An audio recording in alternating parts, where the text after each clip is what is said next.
Gentlemen, by way of introduction, this is a film about trickery, fraud, about lies. Ah, magnificent.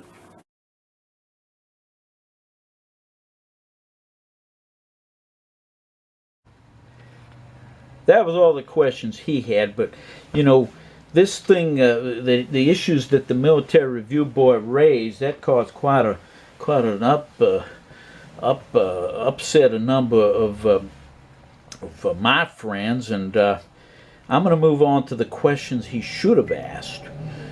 And you know, I get my friends call me, and they've been upset over this. You know, I got a couple messages. I have my one friend, I call him Uncle Jimmy. I've known him for years. He's a big Jimmy Stewart fan, and he found out about this Jimmy Stewart hat.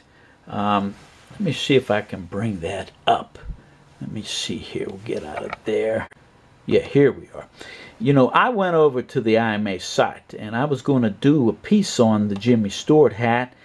And I went on the site, and there it is. They took it down. Before they had sold it like a couple years ago, but they had it on the site bragging they had it.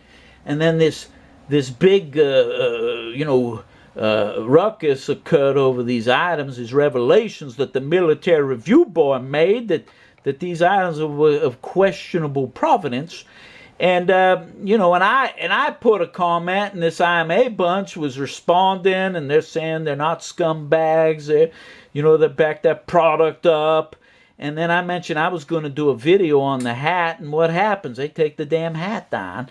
Otherwise, I would have gone through their ad to show their flimflammery. But like a good, a well done burglar, they've covered their tracks. But we do have the Military Review's episode 11. He lists the three items here. We have the Band of Brothers helmet. We have the boat that's supposed to be off the midget submarine captured at Pearl Harbor, and then of course the Jimmy Stewart hat. But like I said, my friends have been upset. Here's my Uncle Jimmy left a message for me the other night.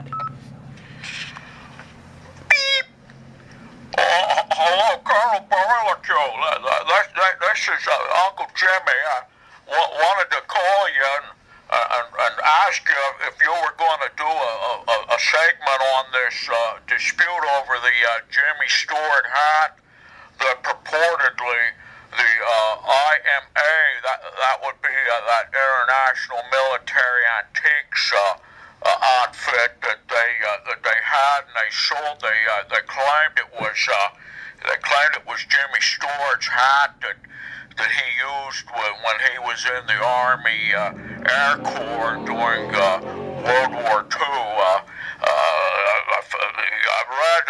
I read on one of these internet things that in fact it was just a movie hat that maybe he might have used in a film, and that was not true. That they sold the hat, and I think they misrepresented that. So see if you could look into that. I'll talk to you later. Well, there's my friend Uncle Jimmy, and then here's another message. My other friend Peter Moto, a good friend of mine for years, he's upset about this Band of Brothers helmet and this boat from the Japanese submarine. He left this message for me. Hello, Colonel Burlique'S. Yes, I'm calling to ask you to look into this claim that the International Military Antique Incorporated, that they sold the Band of Brothers helmet, and also, Colonel, they claim they have a boat from a Japanese submarine. I want you to see if this is true. See, are they telling lies? You must find out, Colonel. You must find out, Colonel. Oh, I'm sorry. I will call you back later. Beep. Well, yes, my friend, he gets a little bit worked up over things, and so I have looked and I've done some preliminary research. And, you know, I did get a response. Now, I will give credit where credit's due. The Military Review Board, he raised all this. I had seen this hat on there, and actually all three of these items, they've been on for quite a while on the IMA site, and they were on there up until recent times, till they got scared and they took it down because they're afraid of the bad publicity. They knew. I told them in a message on the Military Reviews, the comment section, that I was going to do a piece on this, so they take the ad down. But if you look at this ad here, look, we've got Jimmy Stewart in World War II. Let me see if I can, you know, get this thing a little bigger. And he's wearing the hat. Look at that. He's wearing the hat, you know. And they show there, they had a Life magazine thing. They show him wearing a hat, and they show a thing, his name was in there, and they, you know, they say it was from, now in the ad, I do remember this, in the ad they said it was from a top collector that had it. Okay, but here's what they didn't tell you in the ad, and the thing is this. They've made, you know, there were a lot of those hats made. I mean, you have to ask, was it that one, or was it this one? Or was it this one? Or was it maybe the two of them together was worn by Uncle Jim or Jimmy Stewart? And then here, you know, here we got three of these hats. I mean, so they made a number of these hats, okay? They made a number of them, but they said in their ad, and I wish I had it, they took it down, but I do remember this. They said it was from a top collector, something like a big collector, and they bought it. But here's the thing. Jimmy Stewart passed away in 1997, and I'm not aware of any sale of his personal items that was a public sale that people could buy these items. And you know, I raised my question about the Jimmy Stewart hat on the Military Review's comments section, and in the comments, the International Military Antiques,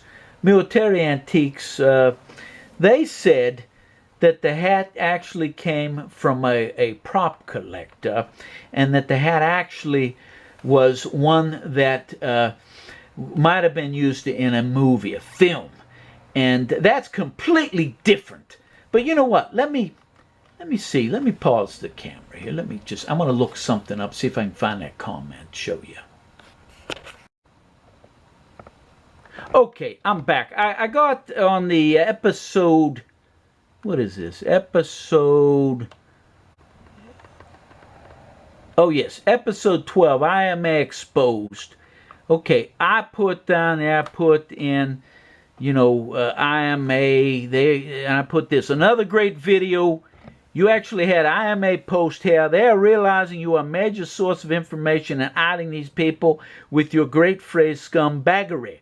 I love it. Thanks, Colonel Burlique. And then we have the International Military Antiques. We are not responding. We are not scumbags. We stand behind what we sell. Please find someone that purchased an item from us that was advertised as original but wasn't. It's happened a few times over the past 20 years, and in every case, and they put it in capital letters, we have issued a full refund. We aren't perfect, but we are not crooks nor scumbags. And then down here, I'm looking, and you know what? There was another video, there was another reply. Let me see here.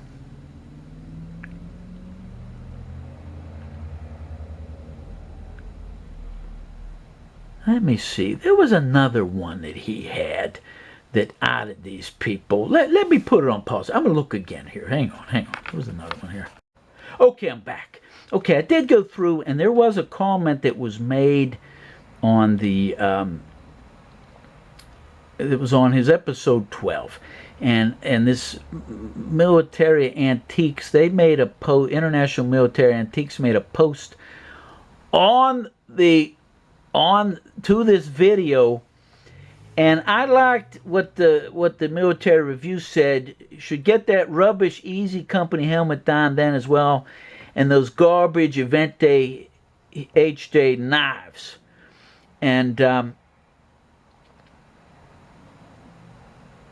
he's talking about getting, you know, these things off, and that's when they began their discussion to try to placate this military review boy. And then I bring up the Jimmy Stewart helmet. I put, IMA, what proof do you have regarding your Jimmy Stewart hat?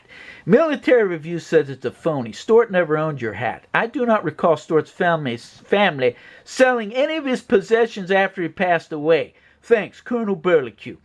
And so they responded and said, and this was not in their description for this hat. They said it was purchased from a film prop dealer and it was named on the inside of the sweatband. The customer who purchased it knew all this before they bought it. Well, that's interesting because that was not in the description. I didn't see that. And you know what? If you had not taken that description down, I definitely would have reviewed that. And then I put down, and I answered, then the hat might have been used in a film, not his actual wartime hat when he was in the U.S. Army Air Corps. Those are two different things entirely. That was my response to that. And so then they go, agreed that those are two different things. Please note that we stated in the listing the following, quote, we have no documentation nor provenance for this item beyond what has been described. Based on what we were told, we believe it to be genuine and having been a hat that was owned and worn by the actor Jimmy Stewart in World War II. Well, I thought I'm not even going to respond to that except in this video, and that's what I did.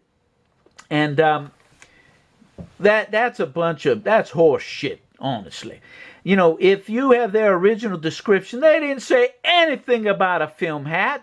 Now, granted, the hat had his name stamped in it, but I could take one of these old hats and I could go somewhere and I could have his name stamped in there for all that's worth.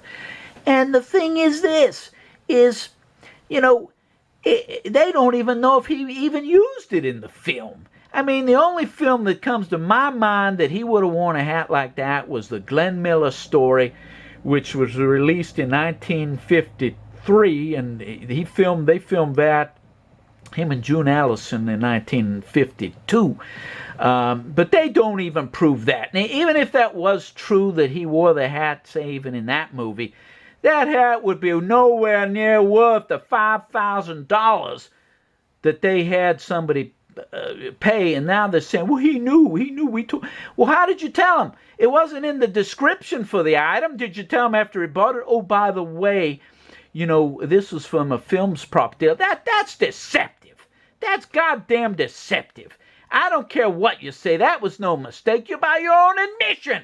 You had that information prior to listing that hat, and what did you do? You turned around and you misrepresented that, showing him in his uniform, a wartime photo. You should, if you were going to sell that as a hat that he wore in a film, you should have stated that in your description. You did not. And you know what? Just like that secretary that stole from me, I don't trust you son of a bitches, and I'd never buy from you. And I advise any of my 29 subscribers not to. But the thing that I'm upset with Military Review is he didn't ask him any questions on the details of the listing of those items. Like, what he should have went in detail. He should have went over, what he had. Let's see if we can get that screen back up here. Let me see here. Oh, here. Let me see here. Let's see now. He shows that he should have raised the questions on the bolt from the Japanese submarine. He should have asked, well, how did it come that you put that up on that Band of Brothers? You're saying it was the actual one of the helmets worn. Yeah, here it is.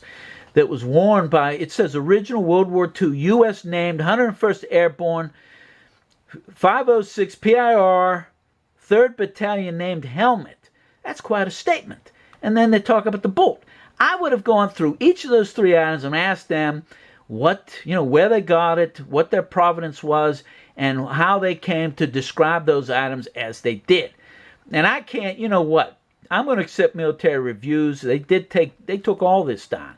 So I'm going to assume it was all phony. Because now they're not bragging they had the bolt, the helm, this helmet, and the Jimmy Stewart hat. Why? Because I can't believe they'd be so low to fake saying they had the World War II hat of Jimmy Stewart, who is an American. Look at the boy. He's an American icon. He was in so many great films and It's a Wonderful Life. He was just the boy next door, and he was a very upright, honest person. And to me, you're just pissing on his grave with your flim-flammery saying you had that hat, and then you later say, well, it was a film hat. And then you don't even have the provenance that he actually wore that. Let me explain something about, props, okay? Even in the studio system, when that film was made, it was 1952, the studio system was still there. If I recall, I'd have to look it up. Honestly, I don't remember which studio did that. I know he was he was pre-war. He was in different films. I'm trying to think. I can't remember if he was with Warner's or he was MGM. You know what? What's the picture say here? We'll just look at the picture. This is a studio picture here. I know he was in some Warner Brothers films. I know after the war, he was more of a freelancer kind of guy. But the way the prop departments worked then, and they still work, is, whether it was, when the studio system broke down, a lot of the prop departments were sold. Warner Brothers kept their prop department intact. MGM, when that Kevorkian took over, he liquidated, had a big auction in 1970. He was selling all the props and everything else.